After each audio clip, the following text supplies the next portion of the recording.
love, marriage, and a baby carriage, to paraphrase those famous lyrics.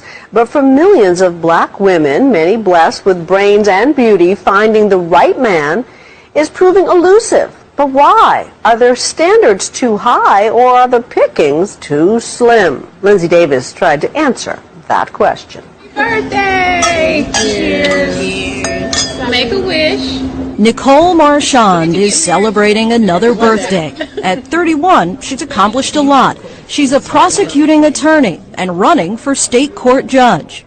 It'll be a $500 fine. Nicole isn't the kind of woman you'd find standing by on the sidelines of life.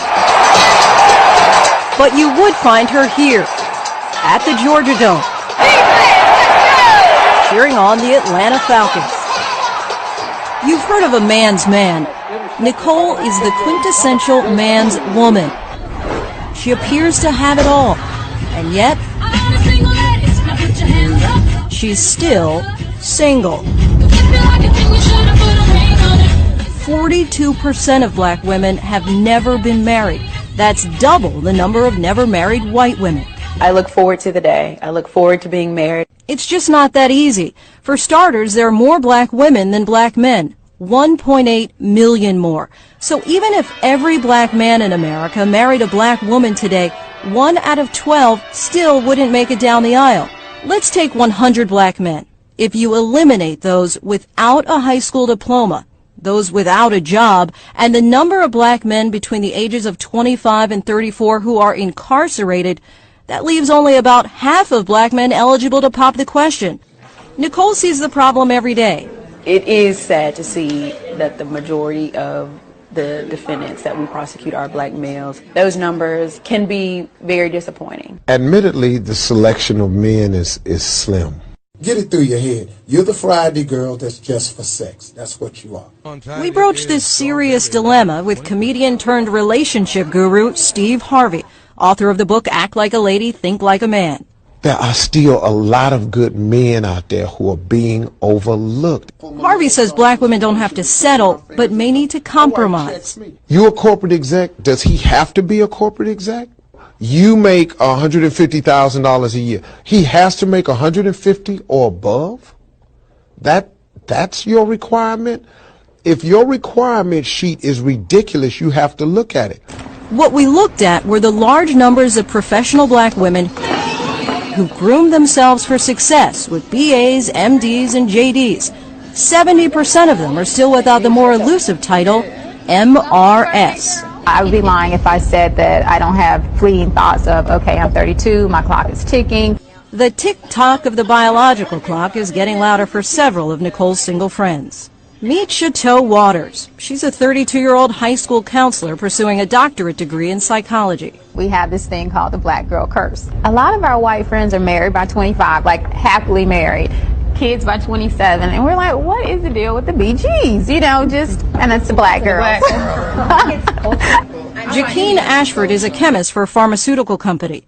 Now that she's 34, she's lowered the bar when it comes to height requirements. I don't have a certain criteria, like if you're not 6'5", and I used to, but then as I got older, I said, okay, well maybe if you're 6'3", 6'2", 6'1", okay, maybe we could see eye to eye. I kind of have certain standards that I hold myself to, and I don't feel like I should have to settle on those for the sake of having somebody. I'm willing to wait. Like many black men, she's also open to dating outside her race. In fact, in the past decade, the number of black women entering interracial marriage has more than doubled. In fact, last night, was at a restaurant, had a great conversation with this Caucasian gentleman. I mean, we were vibing, we were clicking. I'm thinking, he's going to ask for my number. White men never ask for my number. And he was like, all right, well, great conversation. You know, maybe I'll see you around. And I was thinking, what happened? Ask for his. No. We're maybe not as coveted as black men in society. Melinda Watson is a 28-year-old payroll specialist. She hasn't had an exclusive relationship since college. I just feel that there's a lot of taboo associated with dating black women because I don't think that they're necessarily going to want to take us home to see mama. The consensus in this group was that their preference is to marry a black man. It's not that they can't find one to date. The issue in many cases is exclusivity. You meet these great guys, you have good relationship, good rapport, and then it's almost like, I'm going to keep you around, and hopefully when I'm ready to settle down, you'll be there. That's the back pocket girl. The back pocket girl. And every now and then they'll check in with you to make sure you're still single. You're not married Right. yet, are you? Still single? Right. You still waiting on me? No, not really. Chateau hasn't been in a committed relationship in more than a decade. If you have 4 quality women that you're dating and, you know, they're in rotation, I mean, who's going to rush into a marriage? It's your boy Black Jesus. I'm going to keep this simple. The reason why they can't get no man because they let these degrees and these money make them become dumb. You understand? Dumb. It's not about that. It's about love and shit like that. You want height? Listen, black men take women that don't have no degrees and we put them up on a pedestal. But y'all have a problem.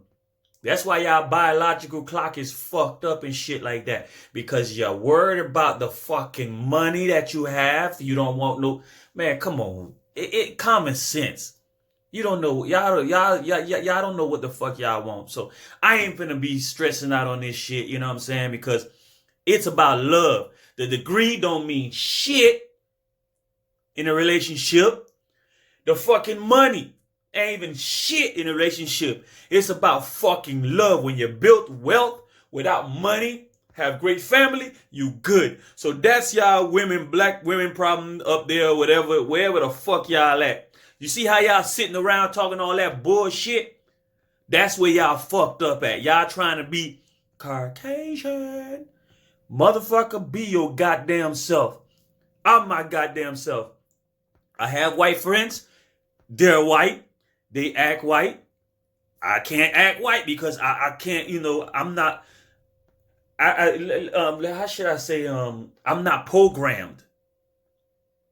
I don't move like a robot. Y'all move like robots and y'all, Ivy League, all that shit. Guess what? You ain't got no kids. So go to the sperm bank and go buy whatever kind of kid. If you want a Korean kid, go buy some Korean sperm.